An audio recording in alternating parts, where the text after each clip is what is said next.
उधर बाराबंकी में किसानों को मिशन प्राकृतिक खेती से जोड़ने की मुहिम रंग ला रही है। किसानों ने IPAM तकनीक के प्रयोग से फसलों को नष्ट करने वाले हानिकारक रासायनिक को हटाकर उर्वरक मुक्त खेती कर शुद्ध सब्जियां उगानी शुरू कर दी है। मिशन प्राकृतिक खेती में महिलाएं भी धीरे धीरे गैर रासायनिक कम लागत वाली एकीकृत नाशीजीव प्रबंधन विधि से प्राकृतिक खेती की ओर रुख कर रही हैं।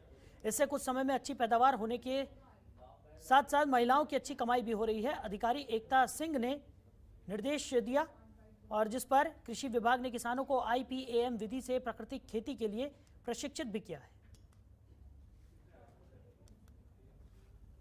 मसौली ब्लॉक के गांव में विजिट कर रहे हैं। यहाँ पे जैसे कि आप देख रहे हैं, इंटीग्रेटेड पेस्ट मैनेजमेंट के अंतर्गत यहाँ बहुत अच्छा रेवोल्यूशनरी काम हो रहा है।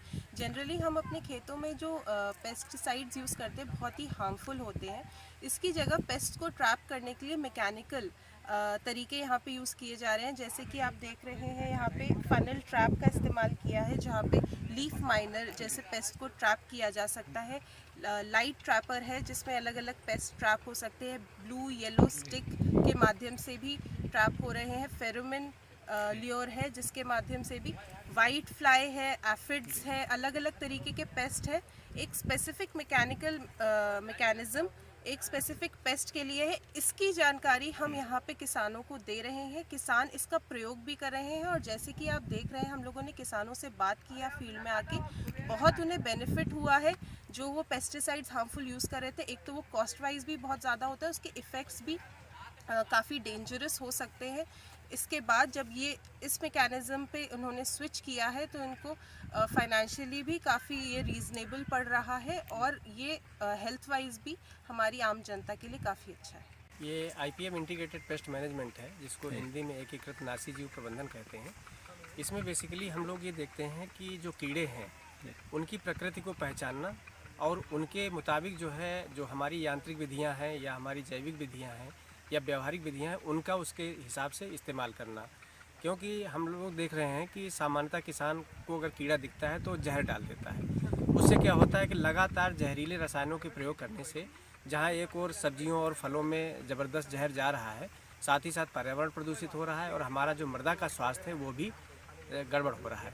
तो इसको देखते हुए हमें सबसे पहले ये पहचान करनी है कि वास्तविक रूप में हमारे खेत में जो भी कीड़े पाए जाते हैं उसमें कुछ हानिकारक होते हैं और कुछ लाभदायक कीड़े होते हैं। सामान्यतः लाभदायक कीड़ों के बारे में किसानों को जानकारी न होने के कारण किसान दवाई डाल देता, तो हमारे जो लाभदायक कीड़े हैं वो सारे नष्ट हो जाते हैं, क्योंकि वो पौधे की ऊपरी सतह पर पाए जाते हैं। जो हमारे हानिकारक कीड़े हैं वो नीचे पाए जाते हैं। तो जनरली जब दवाओं का प्रयोग किया जाता है तो उससे उनके अंदर और रेसिस्टेंट पावर डेवलप होती है। उससे जितनी भी घातक दवाइयाँ हैं उतनी घातक दवाइयों को हम डालते जाते हैं और उससे जो पेस्ट है वो और मजबूत होता जाता है।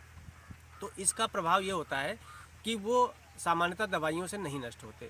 तो इसके लिए इंटीग्रेटेड पेस्ट मैनेजमेंट एक ऐसी विधा है जिससे हम अपने सब्जियों का, अपने पर्यावरण का, अपनी ज़मीन का सही तरीके से संरक्षण कर सकते हैं, सस्टेनेबल कर सकते हैं और अपने स्वास्थ्य को बचा सकते हैं।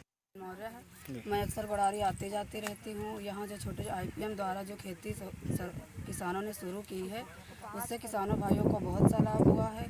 रासायनिक दवाइयाँ नहीं पड़ती हैं, जैविक प्रकार से खेती जो की जा रही है, इससे हमारे सबके स्वास्थ्य के लिए भी लाभदायक है और पर्यावरण भी इससे मतलब शुद्ध रहता है, खेती और ज़मीन भी शुद्ध रहती है। और हमारी तो यही राय है कि किसान भाइयों को इसी भी प्रकार से खेती करनी चाहिए। हर किसान भाई को अपने खेतों में IPM विधि द्वारा ही खेती करें, ताकि इससे 4 पैसे की आमदनी भी बढ़े। और जो है, और ये जो IPM की विधि बनानी है, ये समूह की महिलाओं द्वारा बनवाई जाए, ताकि समूह की बहनों को भी 4 पैसे की आमदनी हो सके और उनकी आजीविका भी मतलब मिल सके उन लोगों को।